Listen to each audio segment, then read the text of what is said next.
আমি তোদের সবসময় বিপদে আপদে পাশে ছিলাম না, আর আজকে তোরা আমার সাথে এমন করলি। সময় দিন আমারও আসবে, আমিও দেখাই দিব। আচ্ছা কি হয়েছে আমাকে বলতে পার? আমি আপনাকে কি বলবো, আপনি আমাকে কি হেল্প করবেন? আপনি রিক্সা চালান, রিক্সা চালক, আমার প্রেজেন্টেশনে সমস্যা করছে আমার। রিক্সা চালককে এত ছোট করে দেখছেন কেন? আমরাও মানুষ, অন্যরা যা পারে আমরাও তা পারতে পারি। আর কখন কাকে কার কাজে লাগে কেউ বলতে পারে না। আমার অ্যাসাইনমেন্ট আর 2.5 ঘন্টা বাকি আছে। এদিকে আমার বন্ধুদের কারো কোনো খবর নাই। ওরা বলছিল যে ওরা আজকে আমার অ্যাসাইনমেন্ট করে দিবে। বিবিএ পড়েন? হ্যাঁ।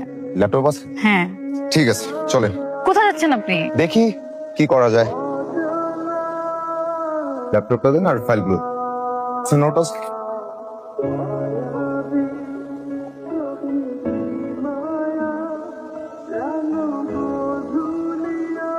আপনি এখানে? ভালোই হলো আপনাকে এখানে পেয়ে গেলাম। আমি তো ভাবলাম আপনাকে আর খুঁজেই পাওয়া যাবে না। থ্যাঙ্কস দেওয়ার জন্য। এত ভালো প্রেজেন্টেশন করলেন আপনি। আপনি তো একজন সুপারম্যান।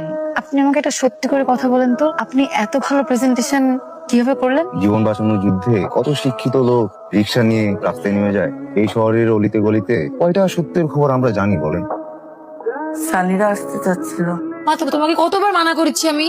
ছেলে ভালো, পরিবার ভালো, দেখতে হ্যান্ডসাম। সানিকে আমার পছন্দ না। সমস্যাটা কোথায় সেটা তো বলতে হবে। আমার পছন্দের মানুষ আছে।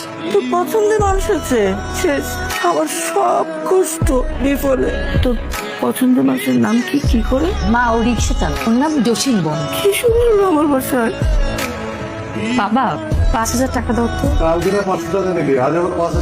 প্রতিদিন কি একটা করে শূন্য বাড়বে নাকি?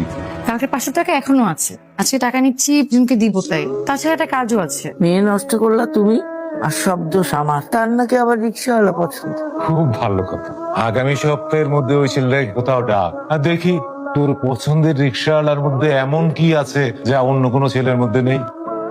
এখানে কিছু টাকা আছে, কালকে শপিং করে ফেলবেন। আর এইসব চুল দাড়িতে একটু সাইজ করবেন, যাতে দেখতে একদম হিরোর মতো লাগে। ঠিক আছে কিন্তু টাকা লাগবে না।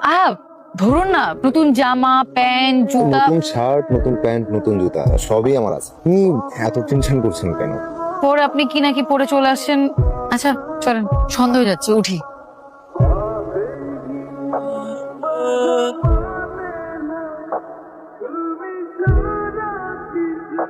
জামা কাপড় ঠিক আছে?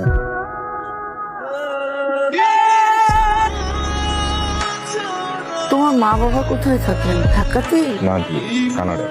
তুমি মা বাবার সাথে থাকো না? বড় বোনের সাথে। এমনিতে কি করো তুমি? পড়ালেখা শেষ হলো, দেশে বাবার ব্যবসাটা আমি আর দুলা হয়ে দিই। তোমাদের ঢাকাতে বাড়ি আছে? জি। কয়তলা বাড়ি? আন্টি বাড়ি তো 4টা, যেটাই আছে সেটা আছে। তুমি কি এখন বিয়ে করতে পারবে? আপনারা বললেই আমি বাবা মাকে আসতে দেবো। আর আমি তো এখনই বিয়ে করতে আসছি।